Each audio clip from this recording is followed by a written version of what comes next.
What's the difference between 500K in industry super funds and 500K in gold? What a time to be alive. My name is Sam Laurie. I am the owner of Liberty Bullion. We are a bullion dealer based here in Australia that buys and sells precious metals, gold, silver, and platinum. And what we're doing today is just an analysis video. This is not financial advice. We're looking into the differences between what would have happened if you'd invested $500,000 in an industry super fund in June of 2009 versus $500,000 in gold in June of 2009. Now, just before we get into the numbers, my personal opinion is that gold and silver are the best asset class to be in, bar none. So, what is an industry super fund made up of? Stocks, bonds, other assets like real estate, a mix of everything, a diversified mix. When you compare a diversified mix to the best performing assets of the last year, obviously the asset that's performing better will do better. And that's not just true for this year. We'll look in the data and we'll look how it goes back, but that is why things are the way they are. That is why gold has outperformed super funds, is that gold as an asset is superior to the assets that make up industry super funds. Now, when doing the research for this analysis, our team came across a lot of references to NVIDIA and the AI sector across the annual reports of these industry super funds. So given our view here at Liberty Bullion on AI stocks and tech stocks in general, namely that the NASDAQ is quite overvalued at the moment and some of these companies are trading at crazy profit to earnings multiples, incredibly overvalued essentially, that can open up those in industry super funds to the potential for a lot of downside risk, given the concentration in the US stock market within AI stocks, how much of that growth over the last few years has been driven by AI stocks like NVIDIA, and therefore how much downside risk there is to those heavily invested in the US stock market if these companies were to fall back to lower and more reasonable valuations. Now, there's a lot of sharp traders out there like Michael Burry who are referencing an AI bubble, a bubble in AI stocks and tech stocks more broadly. Now, the last time that we had valuations in tech stocks like we do today was in the year 2000 when we had a tech bubble back then. How did that tech bubble end up? Well, over the next 3 years, the NASDAQ, US tech stocks, dropped over 80%. So not a fun ending to that bubble. Now let's have a look at the data. Now before we get into it, I will warn you, gold is going to outperform everything. And let's talk about why. Well, first of all, gold has outperformed property in Australia since 2003. Gold has outperformed shares in Australia over the same time period as well. And gold has obviously outperformed bonds too. So gold has outperformed everything that makes up these industry super funds, but let's have a look at the numbers and see how much. So for the purposes of this analysis, we're talking about investing $500,000 in either June or July of 2009. Quite a long time series, quite a lot of data there to have a look over. And we're not just cherry picking the last 5 years where gold has gone absolutely gangbusters. We're going back to a period in time where, between 2011 and 2015, gold was actually dropping in US dollars. So we're definitely not cherry picking data here. We're having a good long look at a long time series. So what I'm seeing period by period here is that gold straight out of the gate immediately starts to outperform the others. By June of 2012, only 3 years later, there's only three that are above 600, and all of them are trailing gold. As we go through the series, and when we go through to say the 2015 data, at that point in time that has outperformed gold. But as I mentioned earlier, that was the bottom of that 2011 to 2015 little pullback in gold in US dollars. So that's the worst that it ever got for gold. So when we have a look at June of 2020, when that was the very beginning of gold's epic run over the last 5 years, you can see that gold is still holding strong. Now there are funds out of the ones that we've picked that are outperforming gold, but only very slightly there. And you start to move through the last 5 years where gold's really picked up steam and that performance really changes. So again, bringing it forward to today, November of 2025, that $500,000 investment in gold is now worth $2.67 million. That is an absolutely epic return. And how is that the case? Well, back in 2009, gold was 1,200 Australian dollars an ounce, and today we're at 6,400. So you can see how 500 grand at 1,200 Australian dollars an ounce can turn into 2.6 million at 6,400 per ounce. Now, you compare that to the super funds here. The best performing of the other industry super funds is at 1.87 million. That is a full $800,000 less in performance than gold. $800,000 less. And that's the second best of the funds. If you take the worst of the industry super funds that ended up at 1.38 million, I mean, that is a $1.3 million difference. $1.3 million in difference.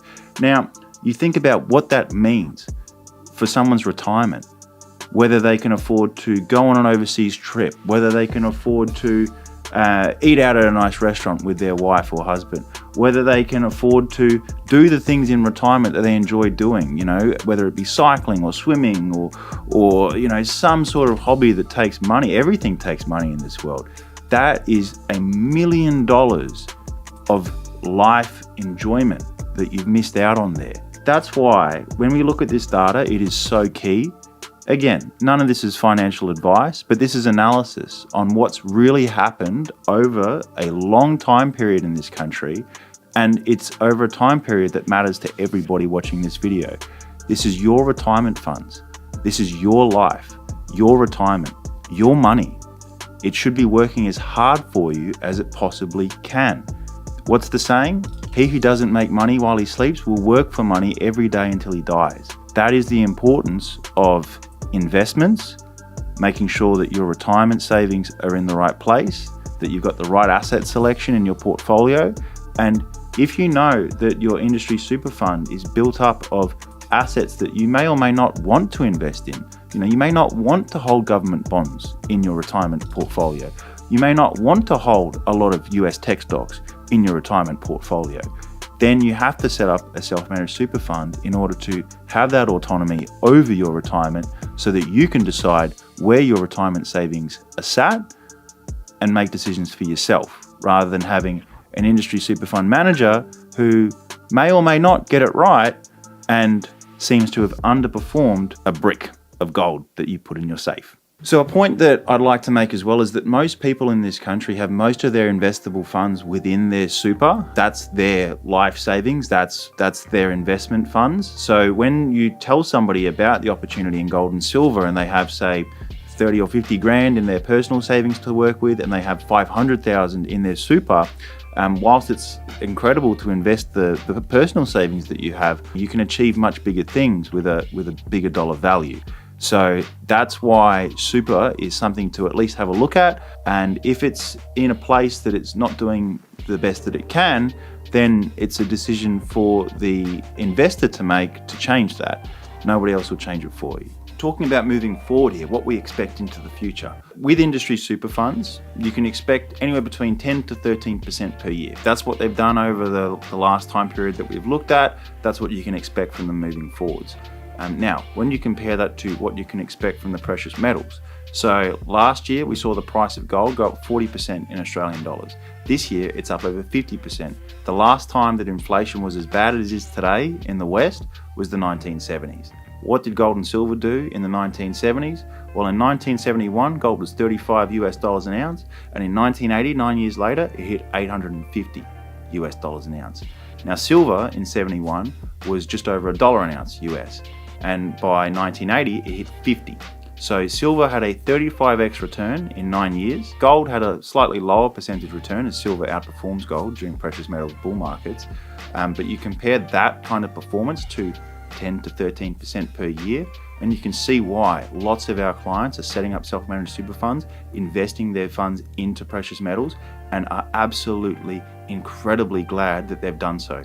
What sounds better, 10 to 13% a year or 40% last year and up over 50% this year? The outperformance is staggering, and this is people's life savings.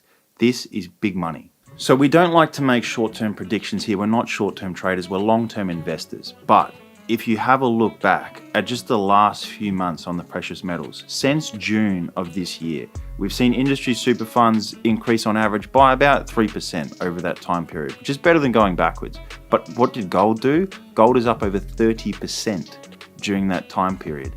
absolutely incredible outperformance, guys. Whilst this may seem like numbers and charts and not very interesting or important, this could not be more important. This is your life savings. This is what you spend your entire day working for, what you spend your whole life working for. So to have it not working as hard for you as it could be, and we're talking orders of magnitude here, there's decisions to be made. So people ask me all the time, Sam, how do I set up a self-managed super fund? Well, there's people that we can put you in touch with. We've got an accountant that can help do it for you.